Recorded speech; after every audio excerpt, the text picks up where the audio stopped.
آج کے اس درس میں ہم بتائیں گے ماہ رمضان کا یومیہ پروگرام۔ یہ ذہن بنائیں کہ ہمیں زیادہ سے زیادہ وقت عبادت میں صرف کرنا ہے، یہ عزم کر لے، ارادہ کر لے۔ فرض کے ساتھ ساتھ نوافل کا بھی کثرت سے اہتمام ہو، اس کے لیے یومیہ پروگرام ترتیب دے، جس میں کچھ باتیں عرض کرتا ہوں، اس کو توجہ سے سن لے، خیال رکھے۔ اس کا سب سے پہلا کام فجر سے پہلے کے جو کام ہے وہ یہ ہے کہ تہجد کا اہتمام ضرور کریں۔ رمضان کے مہینے میں تہجد کبھی نہ چھوٹے۔ اللہ تعالیٰ کا فرمان ہے، یا وہ جو مطیع فرمانبردار ہے رات کے پہر میں سجدہ اور قیام کی حالت میں ہوتا ہے اور اپنی رب سے رحمت کی امید لگاتا ہے۔ یہ سورہ زمر کی آیت نمبر 9 کا ترجمہ ہے۔ تو سب سے پہلا کام فجر سے پہلے کا جو کیا کام ہوا، تہجد کا اہتمام۔ نمبر 2، سحری کا جو ہے اہتمام۔ نبی کریم صلی اللہ علیہ وسلم کا ارشاد ہے، متفق علیہ حدیث ہے بخاری شریف مسلم شریف کی، کہ سحری کا اہتمام کیا کرو کہ اس میں برکت ہے۔ بہت سارے لوگ 12-1 بجے تک جاگتے رہتے ہیں، لیکن پھر سحری کے وقت نہیں اٹھتے اور نماز بھی ان کی چلی جاتی ہے، تہجد بھی جو ہے وہ ان کی قضا ہو جاتی ہے۔ تو عشاء کے بعد سو جائیں اور جلدی اٹھیں۔ پھر سحری کھانے کے بعد جیسے ہی اذان ہو جائے تو فجر کی سنت کا اہتمام۔ نبی کریم صلی اللہ علیہ وسلم نے فرمایا، فجر کی 2 رکعت دنیا اور اس کی تمام چیزوں سے بہتر ہے۔ اس سے مراد یہ سنتیں ہیں۔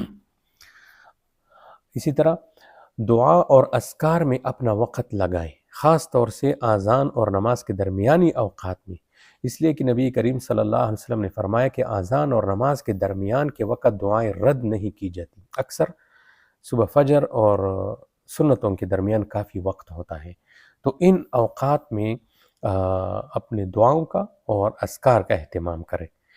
پھر فجر کے بعد سے طلوع شمس تک، جب تک یعنی اشراق کا ٹائم داخل نہ ہو، تو اس وقت تک ذکر، تلاوت قرآن کے لیے مسجد میں قیام کو لازم پکڑے، گھر نہ جائے، اشراق تک مسجد میں بیٹھے رہیں۔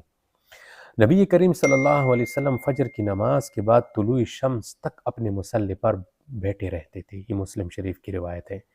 ایک جگہ ارشاد ہے کہ فجر کی نماز کے بعد طلوع شمس تک اللہ تعالیٰ کا ذکر کرتا رہا، پھر 2 رکعت نماز ادا کی۔ کسی شخص نے اگر فجر کی نماز کے بعد طلوع شمس تک اللہ تبارک و تعالیٰ کا ذکر کرتا رہا، پھر 2 رکعت نماز ادا کی، اس کا اجر ایک مکمل حج اور عمرے کی مانند ہے، ترمذی شریف کی روایت ہے۔ اچھا، اس کے بعد ظہر کی نماز کی ٹائم آ جاتا ہے، تو ظہر کی نماز کی تیاری، فراغت کے بعد بدن کو تھوڑا راحت دے، ٹھیک ہے۔ نبی کریم صلی اللہ علیہ وسلم کا ارشاد ہے، سحری کھا کر روزے پر اور قیلولہ دوپہر کے وقت سونے کے ذریعے رات کی نماز پر مدد حاصل کرو۔ یعنی سحری جب کھائی تو آپ کو روزے کے اوپر طاقت حاصل ہو گئی کہ دن بھر آپ کو بھوک اور پیاس تنگ نہیں کرے گا۔ جو سحری نہیں کھائے گا تو ظاہری بات ہے۔ اسی طرح دوپہر کے وقت قیلولہ کرنا، کہ مثال کے طور پر آپ نے چاشت اشراق کی نماز پڑھ لی، تو ظہر کی نماز سے تھوڑی دیر پہلے آپ سوئے، گھنٹہ کچھ زیادہ کم، تو یہ آپ کی رات کی نماز پر آپ کو مدد دے گا کہ آپ تہجد کے لیے آسانی سے اٹھیں گے انشاءاللہ۔ اگر صاحب حیثیت ہے، یہ ایک اور بات، اگلی بات، اگر صاحب حیثیت ہے، اللہ تبارک و تعالیٰ نے آپ کو مال اور دولت سے نوازا ہے، تو غرباء پر مال خرچ کریں، ٹھیک ہے۔ ظہر کے بعد نماز پڑھنے کے بعد لوگ اکثر افطاری کے لیے چلے جاتے ہیں، سامان لاتے ہیں اپنے لیے روزے افطاری کے لیے، تو اسی طرح اور لوگوں کے لیے بھی جو ہے مال و دولت اللہ نے عطا فرمایا ہے، آپ کے محلے میں، آپ کے ارد گرد لوگوں میں غرباء ہے، تو ان کے لیے بھی اہتمام کرے اور انہیں افطار کرنے کا جو ہے انتظام کرے، کیونکہ یہ عمل اللہ تعالیٰ کو بے حد پسند ہے۔ اللہ تعالیٰ ہمیں ان رحمتوں سے مستفید ہونے کا موقع نصیب فرمائے، اور اللہ جل جلالہ اس کی قدر نصیب فرمائے۔